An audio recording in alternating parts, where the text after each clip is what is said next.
मध्य प्रदेश में 21 साल बाद एक बड़ी चुनावी प्रक्रिया फिर से शुरू हो रही है। नाम है एसआईआर यानी स्पेशल इंटेंसिव रिवीजन या स्पेशल समरी रिवीजन। लेकिन कांग्रेस ने इसे सिलेक्टिव इंटेंसिव रिमूवल बताकर बड़ा आरोप लगाया है। आखिर क्या है ये एसआईआर और क्यों बन गया है मध्य प्रदेश की सियासत का नया मुद्दा? आइए आज की इस खबर में विस्तार से समझते हैं। नमस्कार, आप देख रहे हैं पेप्टिक टाइम मध्य प्रदेश समाचार और मैं हूं आपके साथ आयुष शुक्ला। मध्य प्रदेश चुनाव आयोग ने मंगलवार को एसआईआर को लेकर एक प्रेस कॉन्फ्रेंस की। राज्य में करीब 21 साल बाद यानी 2002 से 4 के बाद अब ये प्रक्रिया दोबारा शुरू की जा रही है। इस दौरान मुख्य चुनाव पदाधिकारी ने बताया कि एसआईआर का मकसद मतदाता सूची की सटीकता बढ़ाना है। हर घर जाकर बीएलओ वोटर लिस्ट का सत्यापन करेंगे ताकि डुप्लीकेट, मृतक या फर्जी नाम हटाए जा सकें। राज्य में फिलहाल 5 करोड़ 74 लाख मतदाता हैं। 65,014 मतदान केंद्र हैं जो बढ़कर करीब 72,000 तक पहुंच जाएंगे। मतदाता सूची का सत्यापन 4 नवंबर से 4 दिसंबर तक होगा और 9 दिसंबर को प्रारूप मतदाता सूची जारी की जाएगी। तो चलिए आसान भाषा में समझते हैं कि एसआईआर आखिर होता क्या है। एसआईआर यानी स्पेशल इंटेंसिव रिवीजन, यह एक तरह का घर घर सत्यापन अभियान होता है जिसमें बीएलओ यानी बूथ लेवल ऑफिसर हर परिवार से संपर्क कर मतदाता सूची की जानकारी अपडेट करते हैं।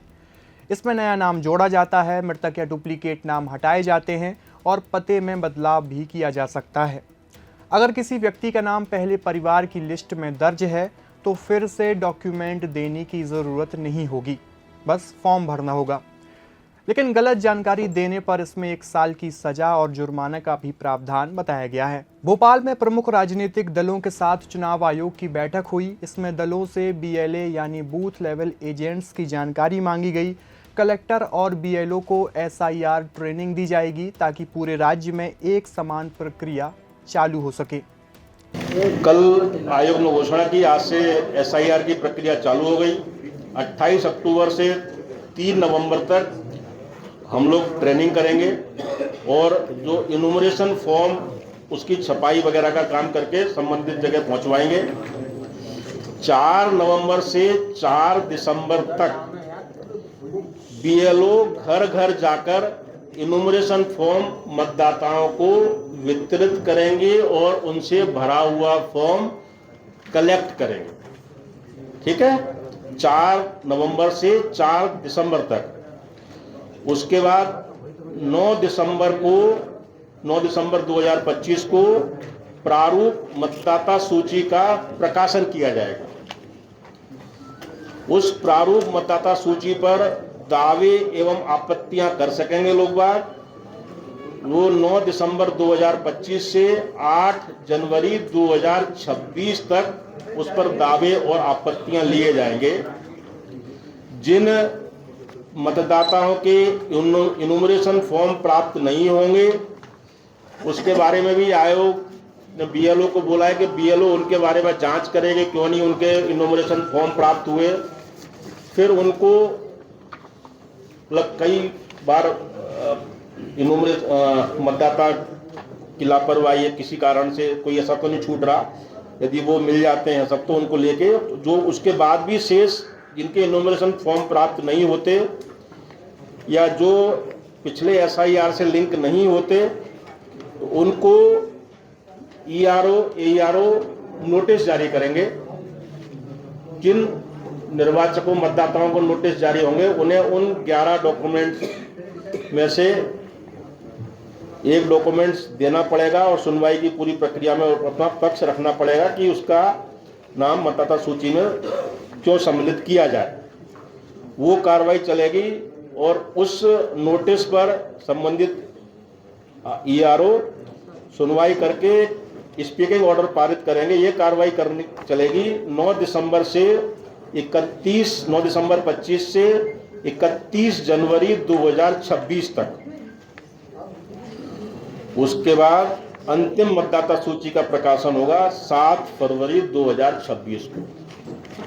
इस प्रकार 7 फरवरी 2026 को एसआईआर की प्रक्रिया पूरी हो जाएगी। अब बात है कि एसआईआर विवादों में क्यों है। कांग्रेस ने एसआईआर प्रक्रिया पर भरोसा न जताते हुए चुनाव आयोग पर गंभीर सवाल उठाए हैं।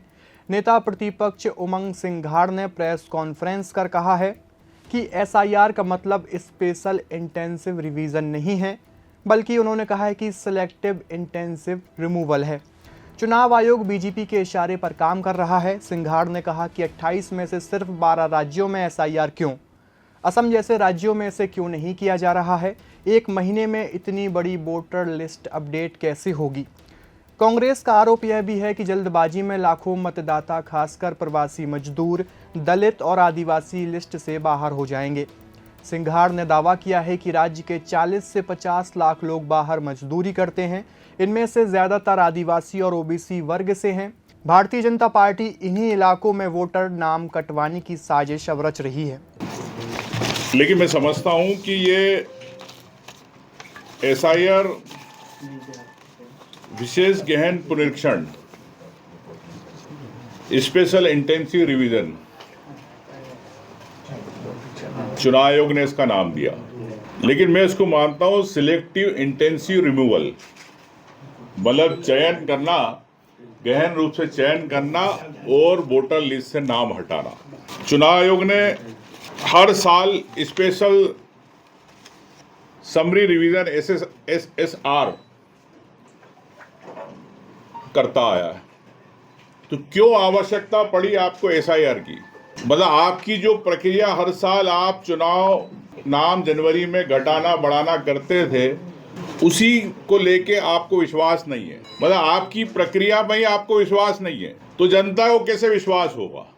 पूरे एसआईआर की प्रक्रिया में इस गहन मतदाता सूची परीक्षण के अंदर सूची से नाम हट जाता है, यह कागज देना एक वोटर की जवाबदारी, लेकिन सरकार के प्रशासनिक अधिकारी, ARO, DM, इनकी क्या जवाबदारी? चुनाव आयोग जनता पे, आम मतदाता पर जवाबदारी डालना चाहता है, लेकिन प्रशासन में बैठे कलेक्टर हो, चाहे ARO हो, चाहे CEO हो, इनके पास क्या? और ये सिर्फ आपत्ति और प्रक्रिया इतनी जटिल है कि नाम जोड़ने घटाने की 6, 7, 8, 9 जो भी है संख्या फॉर्म की, क्या आम वोटर ये प्रक्रिया पूरी कर पाता है? नहीं कर पाता। तो ये मैं समझता हूं कि जो प्रक्रिया चल रही है, ये मतदाता सूची की सफाई नहीं है, ये लोकतंत्र की सफाई है। ये भारतीय जनता पार्टी का एजेंडा है। चुनाव आयोग को एसआईआर का संचालन कर रहा है, मगर नियंत्रण भाजपा के हाथ में है। अब बात करते हैं एसआईआर का राजनीतिक महत्व पर। कांग्रेस का कहना है कि 2023 विधानसभा चुनाव के दौरान भी मतदाता सूची को लेकर कई शिकायतें आई थीं।